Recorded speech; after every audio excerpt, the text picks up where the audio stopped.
నేను మంచే కదక్క చేశాను. నువ్వు మంచే చేశావమ్మా, కానీ మంచి ఉద్దేశంతో చేయలేదే. అక్క, అవును సుబి, మిగతా వాళ్ళకి నువ్వు చేసే సాయం అది మంచిదే, కానీ నువ్వు దాంట్లో గొప్పలు చెప్పుకోకూడదు కదా. ఇతరులకు సహాయం చేసేటప్పుడు, ప్రత్యేకంగా పేదవారికి సహాయం చేసేటప్పుడు, పరిచర్యలకు చేసేటప్పుడు నేనే ఇది చేశాను, నేనే దీన్ని చేశానని చెప్పి గర్వంగా మాట్లాడుతూ ఉండకూడదు. మన దేవుడు గర్వముగల వారిని వ్యతిరేకంగా చూస్తారు, అణుకువగా ఉండేవారికి కృప చూపించేవారు.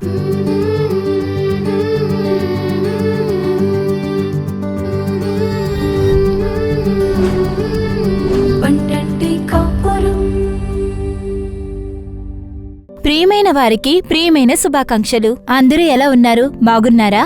మీరు అన్నిట్లోని జీవించి సంతోషంగా ఉండాలనే యేసు శిలువ బాధల్ని మోశారు. మీ బాధల్ని, మీ దుఃఖాల్ని బరువైన శిలువల్లో మోశారు. అందుకని దిగులు చెందకండి.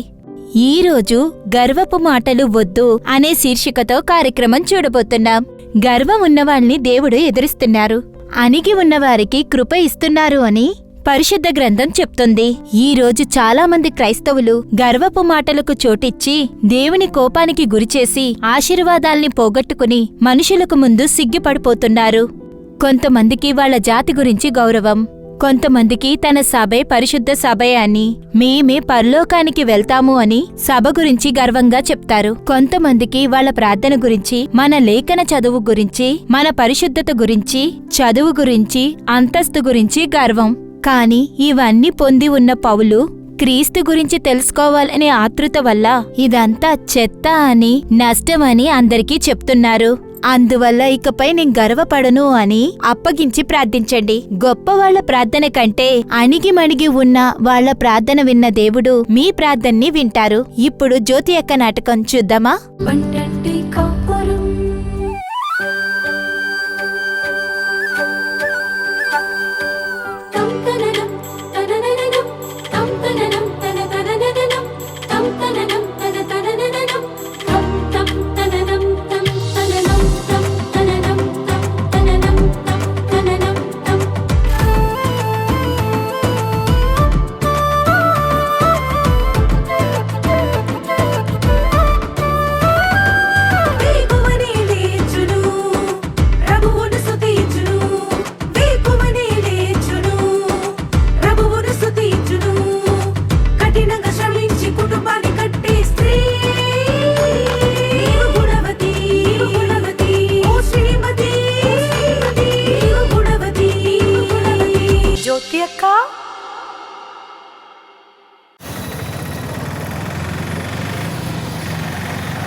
మీరే ఆ వృద్ధాశ్రమంకి హెల్ప్ చేశారా? అవును, నేనే హెల్ప్ చేశాను.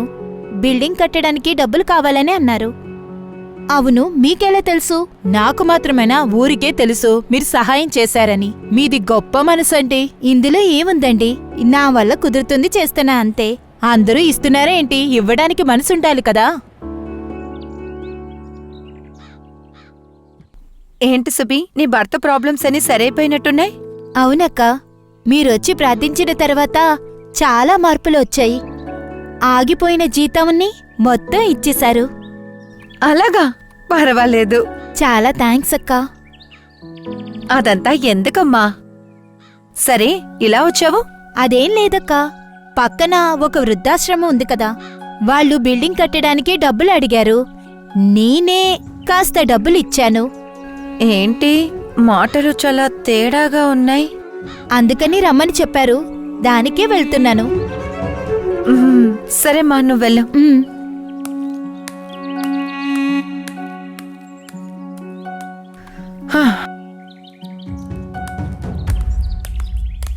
ఏంటి సుబి, ప్రేయర్కి వచ్చావా?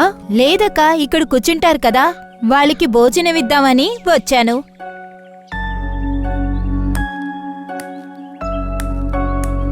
అనుకున్న వెంటనే చెయ్యాలి కదా, అందుకనే వెంటనే వచ్చాను.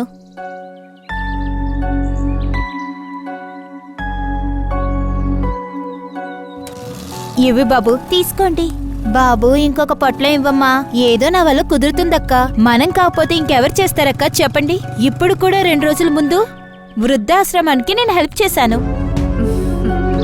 సరేమ్మా, నేనొస్తాను. ఏంటి నిన్న మీరు చర్చికొచ్చారనుకుంటా? అవునవును, అక్కడ భిక్షం చేసుకునే వాళ్ళకి భోజనం ఇవ్వడానికి వచ్చాను. అలాగా? అవునండి. ఏం చెయ్యను, మనమే కదా చెయ్యాలి. ఇప్పుడు చూడండి, స్కూల్ కట్టాలి, చర్చ్ కట్టాలని డబ్బులు అడుగుతున్నారు. ఇస్తున్నాను కదండి. అది ఇచ్చింది ఊరంతా చెప్తానా ఏంటి? ఎవరికీ తెలియకుండానే కదా చెయ్యాలి. అవునవును, నిజమే, ఎవరికీ తెలియకుండానే ఇవ్వాలి. ఇప్పుడు పోయిన వారం వృద్ధాశ్రమానికి ఏదో బిల్డింగ్ కట్టాలని చెప్పి డబ్బులు అడిగారు, ఇచ్చాను కదా. ఏంటండి ఇది, మీరు నాతో మూడోసారి చెప్తున్నారు. అలాగా? మీతోనే కదా చెప్పాను. సరేనండి, నేను వెళ్తున్నాను.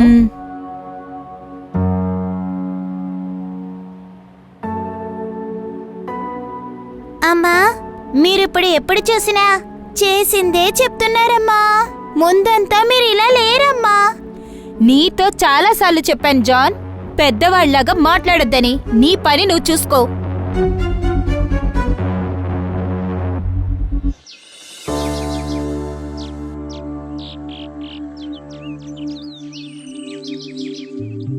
ఇదిగోండి సిస్టర్, మీరు ఇచ్చిన డబ్బులు. ఎందుకు తిరిగి ఇచ్చేస్తున్నారు? నేను బిల్డింగ్ కట్టడానికే కదా ఇచ్చాను. బిల్డింగ్ కట్టడానికే కదా ఇచ్చారు.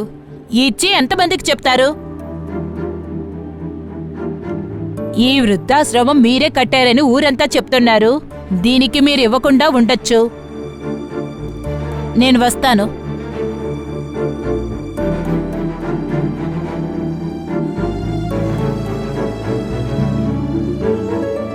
ఏంటి అందరూ ఇలా మాట్లాడుతున్నారు? నా కొడుకు కూడా ఇలాగే అంటున్నాడు, వాళ్ళు కూడా ఇలాగే చెప్తున్నారు. ఎందుకు నేను చేసేది ఎవరూ అర్థం చేసుకోవట్లేదు. అక్క, నేను మంచే కదక్కా చేశాను. నువ్వు మంచే చేశావమ్మా, కానీ మంచి ఉద్దేశంతో చేయలేదు. అక్క, అవును సుబి, మిగతా వాళ్ళకు నువ్వు చేసే సాయం అది మంచిదే, కానీ నువ్వు అందులో గొప్పలు చెప్పుకోకూడదు కదా. మనం దేవుడు పిల్లలమమ్మా. మనం గర్వంగా మాట్లాడ్డాం, తిమ్మిరిగా మాట్లాడ్డాం ఉండకూడదు కదా.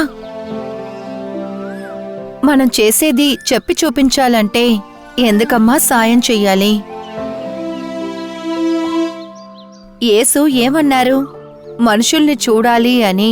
వాళ్ళకి ముందే మీ ధర్మాన్ని మీరు చెయ్యకపోతే హెచ్చరికగా ఉండాలని చెప్పారు కదా.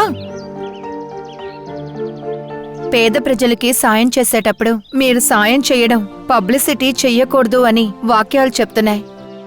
కానీ నువ్వు ఏం చేసినా అది నలుగురితో చెప్పుకుంటున్నావు. వృద్ధుల ఇల్లానికి సాయం చేసింది నాతోనే 2 సార్లు పైగా చెప్పేవే. సుబి, సంపాదించేదాని ఫలితాన్ని, జ్ఞానాన్ని నీకిచ్చేది దేవుడే కదా. అవునక్క. మరి ఇందులో నేనే సాయం చేశానని గొప్పలు చెప్పుకోవడానికి ఏముంది? సాయం చేసి అందులో గొప్పలు చెప్పుకుంటే అందులో ఫలితం లేదమ్మా. ఇలా గొప్పలు చెప్పుకోవడం అస్సలు దేవుడికి నచ్చదు. దయచేసి ఇంక మీదట అది చెయ్యొద్దు. ఒకటి, ఎవ్వరికీ సాయం చెయ్యట్లేదు, చేస్తే దాన్ని గొప్పలు చెప్పుకుంటున్నావు. ఇదంతా వద్దు సుబి, తీసుకుంటారమ్మా. నేను నీతో వస్తాను. వాళ్ళ దగ్గర క్షమాపణ అడిగి డబ్బులివ్వు, ఖచ్చితంగా తీసుకుంటారు. సరే అక్క.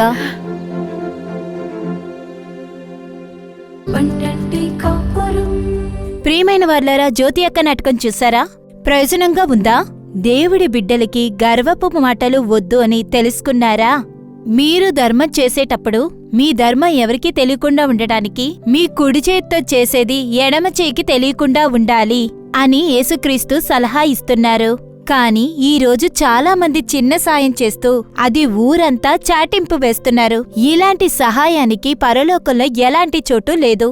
ఇప్పుడు సహోదరి జాయిస్ లెస్రస్ గారు మీకోసం దేవుని వాక్యాన్ని మీతో పంచుకుని మీ ఆశీర్వాదం కోసం ప్రార్థించబోతున్నారు. ప్రార్థనతో దేవుని వాక్యం వినండి, మీరు కూడా దేవుని వంద ఆశీర్వాదాల్ని పొందండి.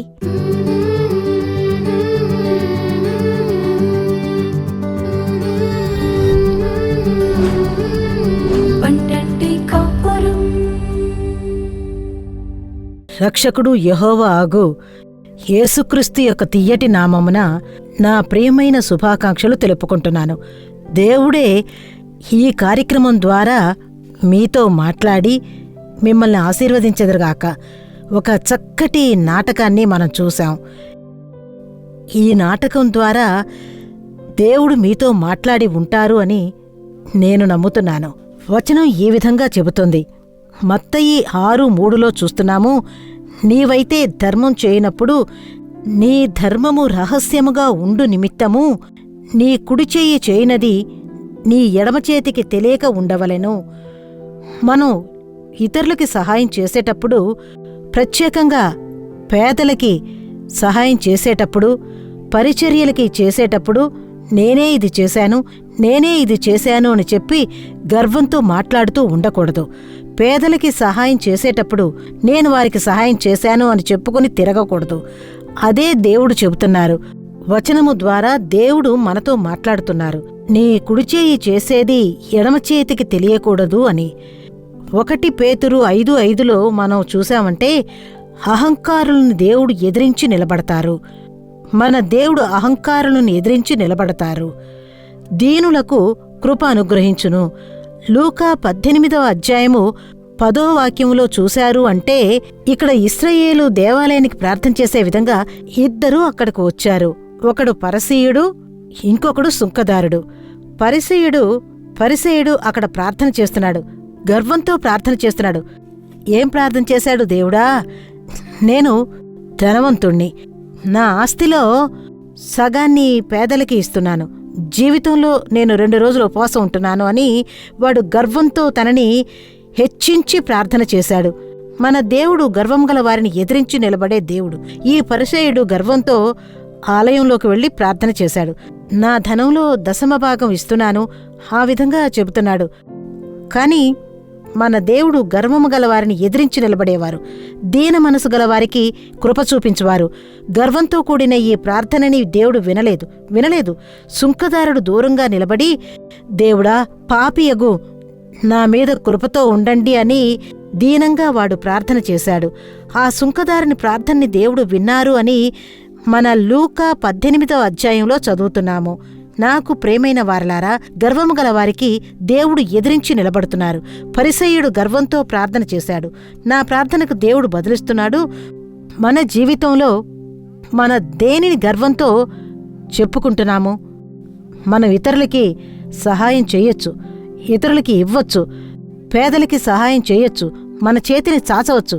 కానీ మనం ఇచ్చిన దాన్ని ఇతరులకి తెలియచేయకూడదు. ఇతరుల వద్ద గర్వంతో మాట్లాడకూడదు. నేనే ఇది ఇచ్చాను, నేనే ఇది చేశాను అని చెప్పి మనం ఇతరుల వద్ద గర్వంతో మాట్లాడకూడదు. నాకు ప్రేమైన వార్లారా, ఒక స్కూల్లో 2 పిల్లలు చదువుతున్నారు. చిన్న పిల్లలు. ఒకరు ధనవంతురాలి కూతురు, ఇంకొకరు పేద ఇంటి అమ్మాయి. అయితే ఇందులో పేద ఇంటి అమ్మాయికి మంచి డ్రెస్సు లేదు. స్కూలుకి మురికి డ్రెస్ వేసుకుని వస్తుంది. అప్పుడు ఆ ధనవంతురాలి కుమార్తె తన ఇంటికి వెళ్లి వాళ్ళ నాన్నతో చెబుతుంది, నాకు మంచి మంచి డ్రెస్సులు కొనిస్తున్నారు, కానీ నా ఫ్రెండు పేదరాలు, తనకి డ్రెస్సులు లేవు, మీరు కొనివ్వండి నాన్న అంటే వాళ్ళ నాన్న డ్రెస్ కొనిచ్చాడు. అయితే అలా డ్రెస్ కొనిచ్చినప్పుడు వీళ్ళిద్దరూ ఒకే రకమైన డ్రెస్సులు వేసుకుని అన్ని చోట్లకి వెళుతున్నారు. స్కూలుకు వెళుతున్నారు, బయటికి ఎక్కడికి వెళ్ళినా అదే విధంగా వెళుతున్నారు. అప్పుడు ఈ ధనవంతురాలి కుమార్తె చెబుతుంది, ఆ పేదరాలి డ్రెస్సును చూపించి అందరితోనూ ఇది నేను కొనిచ్చాను, ఇది నేను కొనిచ్చాను, ఇది నేను కొనిచ్చాను అని గర్వంతో చెప్పుకుంది. ధనవంతురాలి బిడ్డ చెప్పింది, ఇది ఆ పేదవాని బిడ్డకి నచ్చలేదు. నేను కూడా ఇచ్చాను, నేనిచ్చాను అని అందరితోనూ చెబుతుంది అని చెప్పి ఆ అమ్మాయి ఏం చేసిందంటే వెంటనే ఆ డ్రెస్సును విప్పేసి మడిచి తన చేతికి ఇచ్చేసింది. నాకు ఈ డ్రెస్సు వద్దు అనింది. చూసారా ప్రేమైన వార్లారా, మనం ఇతరులకి చేస్తున్నాము, సహాయం చేస్తున్నాను, పేదలకు ఇస్తున్నాము. మనం చెప్పి చూపించకూడదు, ఇతరుల వద్ద చెబుతూ తిరగకూడదు, ఊరందరికీ చెబుతూ తిరగకూడదు. అది వాళ్ళని వేదన పరుస్తుంది. మనం ఎటువంటి వారుగా ఉన్నాము? మనం గర్వంతో మాట్లాడుతూ ఉన్నామా?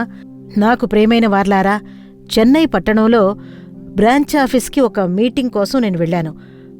అప్పుడు ఒక సహోదరి అక్కడికొచ్చి కూర్చొని ఉన్నారు. ఆమె సాక్ష్యం చెప్పారు. నేను వింటూ ఉన్నాను.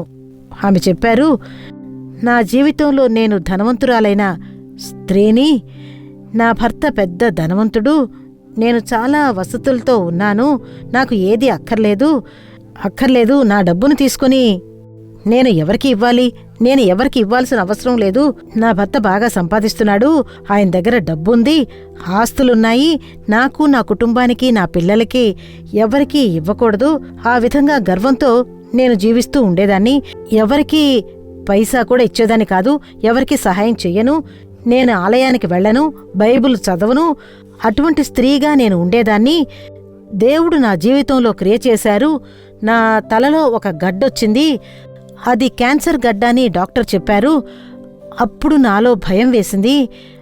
అప్పుడు నేను మరణిస్తాను. నేను డబ్బులు నమ్ముకొని ఉన్నాను, ఎవరికీ సహాయం చేయలేదు, పరిచర్యకు కూడా ఒక పైసా ఇవ్వలేదు. ఇటువంటి ఒక కుటుంబ స్త్రీగానే నేను ఉండేదాన్ని. ఎవ్వరికీ ఒక పైసా ఇవ్వను, అంతా నాకే, నాకు, నా కుటుంబానికి, నా పిల్లలకి. నా భర్త సంపాదన ఆ విధంగా చెప్పి నేను గర్వంతో చెప్పుకునేదాన్ని, గర్వంగా నడుచుకుంటూ ఉండేదాన్ని. చివరికి నాకు తలలో క్యాన్సర్ గడ్డ వచ్చేసింది. డాక్టర్ వద్దకు వెళ్లి చెక్ చేసినప్పుడు క్యాన్సర్ గడ్డ అని చెప్పేశారు. అప్పుడే నేను దేవుని వద్దకి వచ్చి నా పాపాన్ని క్షమించండి దేవుడా, నా పాపము వల్లే, నేను మాట్లాడుతూ ఉండే కార్యము వల్లే నాకు తలలో గడ్డొచ్చిందని నేను తెలుసుకున్నాను. వెంటనే నేను దేవుని వద్ద తన పాపాలని దాయువాడు జీవింపడు, ప్రకటించి వదిలివేయువాడు దయను పొందుతాడు అని లేఖన వచనంలో చెప్పబడింది. అప్పుడు నేను నా పాపాన్ని తెలుసుకున్నదానిగా దేవుని సమూహంలో నేను ప్రకటించి నా పాపాన్ని క్షమించండి, నాకు దయ చూపండి, నేను గర్వంతో ఉండేదాన్ని, నా గర్వాన్ని తొలగించండి దేవుడా, నాకు అణుకువను ఇవ్వండి, నేను అణుకువగల కుమార్తెగా ఉండాలి అని దేవుని సమూహంలో ప్రకటించి ప్రార్థన చేశాను. ప్రార్థన చేసిన తరువాత ఆ గడ్డ కరిగిపోయింది. ఆ క్యాన్సర్ వ్యాధి నా నుంచి దూరంగా పోయింది. నా శరీరానికి మంచి ఆరోగ్యము ఏర్పడింది. నేను దేవుని వైపు చూసినప్పుడు, దేవుని వద్ద నన్ను అర్పించుకుని ప్రార్థన చేసినప్పుడు, నేను పాపిని, గర్వం కలదానిని, గర్వపు ఆత్మను కలిగిన దానిని అని చెప్పి నన్ను నేను అణుచుకున్నప్పుడు దేవుడు నాకు దయ చూపారు, నాకు కనికరము చూపారు, నా జీవితంలో అద్భుతాలు చేశారు. నా తలలో ఉన్న గడ్డ కరిగిపోయింది. ఆ క్యాన్సర్ వ్యాధి పూర్తిగా స్వస్థత పొందింది. ఈరోజు నేను దేవుని సాక్షిగా జీవిస్తూ ఉన్నాను. ఇప్పుడు నేను నెలకి 25,000, 30,000, 40,000 ట్యాక్స్ కడుతున్నాను. నా ఖర్చుతోనే నేను ట్యాక్స్ కట్టి నేను ఇతరులకి ఇచ్చేటువంటి స్త్రీగా దేవుడు నన్ను ఆశీర్వదించారని ఆ సహోదరి సాక్ష్యం చెప్పింది. నాకు ప్రేమైన వారలారా, మనం దేవుని వద్ద సాక్ష్యం చెప్పగల స్త్రీలుగా మనం ఉన్నామా? మన కుటుంబాన్ని మనం కడుతూ ఉన్నామా?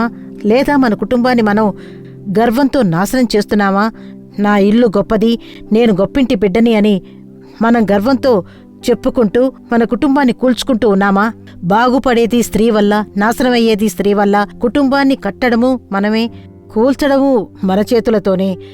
గర్వంతో మాట్లాడుతున్నాము, గర్వంగా మాట్లాడుతున్నాము. మా కుటుంబంలో మా నాన్న ఇలా, మా అమ్మ అలా అని మాట్లాడుతున్నాం. మీరు అటువంటి వారుగా ఉన్నారు అంటే దేవుని సమూహంలో అణుచుకోండి. మన దేవుడు గర్వము గలవారిని ఎదిరించి నిలబడేవారు, దీన మనస్కులకి కృప ఇచ్చువారు. నా హృదయంలో కనిపించే గర్వాన్ని తీసివేయండి దేవుడా, ఆ చెడు బుద్ధిని తీసివేయండి దేవుడా, నన్ను అణుచుకునే శక్తిని ఇవ్వండి దేవుడా. అందరూ కూడా నన్ను మర్చిపోయారే, విరిగిన పాత్ర వలె కనిపిస్తున్నాను అని మీరు అనుకోవచ్చు. దేవుని సమూహంలో మిమ్మల్ని అణుచుకోండి. అణుచుకునేటప్పుడు దేవుడు మీ జీవితంలో అద్భుతాలను చేస్తాడు. ఒకవేళ మీరు కూడా క్యాన్సర్ వ్యాధితో బాధపడుతూ ఉండొచ్చు, వ్యాధి మిమ్మల్ని కష్టపెడుతూ ఉండొచ్చు, దుష్ట అపవాది మీలో క్రియ చేస్తూ ఉండొచ్చు, పిల్లలలో క్రియ చేస్తూ ఉండొచ్చు, కుటుంబంలో క్రియ చేస్తూ ఉండొచ్చు. దేవుని సమూహంలో మిమ్మల్ని అణుచుకొని మిమ్మల్ని అప్పగించండి, పాపాలను ప్రకటించండి, మారు మనసు పొందండి. మీ కుడి చేయి చేయనది ఎడమ చేయికి తెలియకుండా చెయ్యండి. ఇతరులకి సహాయం చేసేటప్పుడు అలా చెయ్యండి. దేవుడు మిమ్మల్ని ఆశీర్వదించెదరుగాక, మీ కుటుంబాలను ఆశీర్వదించెదరుగాక. మనం గర్వంతో మన కుటుంబ జీవితంలోనూ, మన వ్యక్తిగత జీవితంలోనూ, ఆత్మపరమైన జీవితంలోనూ మనలో గర్వము కనిపించకూడదు. దేవుని సమూహంలో మనల్ని అణుచుకోవాలి. మనల్ని అణుచుకునేటప్పుడు దేవుడు మనల్ని ఆశీర్వదించాలి. మనం ప్రార్థన చేద్దామా? ప్రియమైన పరలోకపు తండ్రి, మీకు కృతజ్ఞత చెల్లిస్తున్నామయ్యా. ఈ మంచి సమయం కొరకు మీకు కృతజ్ఞత చెల్లిస్తున్నామయ్యా. మీరు మాతో మాట్లాడుతున్నారయ్యా, మీ పిల్లలతో మీరు మాట్లాడుతున్నారయ్యా. దాని కొరకు మీకు కృతజ్ఞత చెల్లిస్తున్నాను అయ్యా. గర్వమగల వారిని మీరు ఎదిరించి నిలబడే దేవుడయ్యా. దేవుడా, నాలో ఈ గర్వాలు ఉన్నాయని మీ పిల్లలు ప్రార్థిస్తున్నారయ్యా. ఆ గర్వగుణం పిల్లల నుండి తీసివేయండి దేవుడా. అయ్యా, ఆ గర్వపు ఆత్మని యేసు నామం ద్వారా ఈ కార్యక్రమాన్ని చూస్తూ ఉన్న ప్రతి ఒక్కరి మనసులో ఉండి తీసివేసేదురుగాక. యేసు నామం ద్వారా ఆ గర్వపు ఆత్మలు కుటుంబాల నుండి పారిపోవాలి దేవుడా, పిల్లల నుండి పారిపోవాలి దేవుడా. అయ్యా, నాకే అన్నీ అని చెప్పి పిల్లలు జీవించకుండా దేవుడా ఇతరులకి సహాయం చెయ్యాలి, పేదలకి సహాయం చెయ్యాలి, దిక్కులేని పిల్లలకి సహాయం చెయ్యాలి, ఇవ్వాలి అన్న ఆలోచన పిల్లల హృదయంలో ఇవ్వండి. దుష్ట అపవాది వారి మనసుని తాకకుండా, ఆలోచనల్ని తాకకుండా హృదయాన్ని కఠినపరచిన విధంగా వాటి శక్తులు యేసు నామం ద్వారా నాశనమైపోవాలి దేవుడా. కుటుంబాలు ఆశీర్వదింపబడాలి దేవుడా. అయ్యా, కుటుంబాలలో వ్యాధితో ఉన్న బిడ్డల్ని తాకెదరుగాక. క్యాన్సర్ గడ్డలు యేసు నామమున తొలగిపోవునుగాక. శరీరంలో ఉండేటువంటి గడ్డలు యేసు నామమున తొలగిపోవునుగాక. శరీరాన్ని బలహీనపరిచే బలహీనత ఆత్మలు యేసు నామమున తొలగిపోవునుగాక. శరీరంలో కొత్త బలం ఏర్పడునుగాక. చేతికి కాళ్ళకి ఉండేటువంటి నొప్పులు యేసు నామమున తొలగిపోవునుగాక. అయ్యా, గర్భసంచిలో ఉండే గడ్డలు యేసు నామం ద్వారా కరిగిపోవాలి దేవుడా. అద్భుతాలు జరగాలి. పిల్లలు మీ కొరకే సాక్షిగా నిలబడాలి దేవుడా. మీరు అలా చేస్తున్నందుకు మీకు కృతజ్ఞత తెలుపుతున్నాము దేవుడా. అయ్యా, ప్రార్థనలోనూ అణుకుగా ప్రార్థన చెయ్యాలి దేవుడా. ఆత్మపరమైన జీవితంలో ఎక్కువగా ఉండాలి దేవుడా. ఈ కార్యక్రమాన్ని చూస్తూ ఉన్న ప్రతి ఒక్కరిలోనూ మీ శక్తి దిగాలి దేవుడా. మీ శక్తి దిగాలి దేవుడా. పాపపు శక్తులు నాశనమైపోవాలి దేవుడా. పాపపు పనులు తొలగిపోవాలి దేవుడా. యేసుగు మిమ్మల్ని తెలుసుకోవడానికి, మీకంటూ సాక్షిగా నిలబడడానికి సహాయం చేయండి. మీరలా చేస్తున్నందుకు మీకు కృతజ్ఞత తెలుపుతున్నాను దేవుడా. స్తుతి, ఘనత, మహిమలన్నీయు మీకు మాత్రమే చెల్లిస్తున్నాము. విమోచకుడు యేసు నామమున ప్రార్థన చేస్తున్నాము మంచి తండ్రి. ఆమేన్, ఆమేన్. నాకు ప్రియమైన వార్లారా, ఈ కార్యక్రమం ద్వారా దేవుడు మీతో మాట్లాడి ఉంటారు అని నేను విశ్వసిస్తున్నాను. మన దేవుడు గర్వం గలవారికి ఎదిరించి నిలబడే దేవుడు. మన జీవితంలో, మన వ్యక్తిగత జీవితంలో మనలో ఎటువంటి గర్వం కనిపిస్తూ ఉంటుందో దేవుని సమూహంలో తెలుసుకొని మనల్ని అప్పగించుకొని ప్రార్థించేటప్పుడు దేవుడు ఉంచిన ఆశీర్వాదాలు మనం మన జీవితంలో సొంతం చేసుకోవచ్చు. దేవుడు మిమ్మల్ని ఆశీర్వదించెదరుగాక. ఆమేన్, ఆమేన్. ప్రియమైన వార్లారా, ఈ రోజు కార్యక్రమం మీకు ఆశీర్వాదంగా ఉందని మేము నమ్ముతున్నాము. మీరు పొందిన ఆశీర్వాదాలను, మేళ్లను మాకు తెలియచేయండి. మీ ప్రార్థన అవసరాలు ఏవైనా సరే అది ఉత్తరం ద్వారా, ఈమెయిల్ ద్వారా మాకు తెలియచేయండి. మీకోసం ప్రార్థించడానికి, సలహా ఇవ్వడానికి సహోదరు మోహన్ సి లాస్రస్ గారు, దేవుడు పరిచారకులు సిద్ధంగా ఉన్నారు. మళ్ళీ వచ్చే వారం ఇదే కార్యక్రమంలో మళ్ళీ కలుసుకుందాం. అంతవరకు దేవుడి కృప మీపై ఉండుగాక. మరిన్ని వివరములు, ప్రార్థన అవసరతల కోసం సంప్రదించండి. యేసు విడిపించుచున్నాడు పరిచర్యలు, నాలుమావడి, తూతుక్కుడి జిల్లా 628211. మా ఫోన్ నంబర్లు 9487734603, 8106072222, info@jesusredeems.org. దేవుడు మిమ్మును దీవించునుగాక.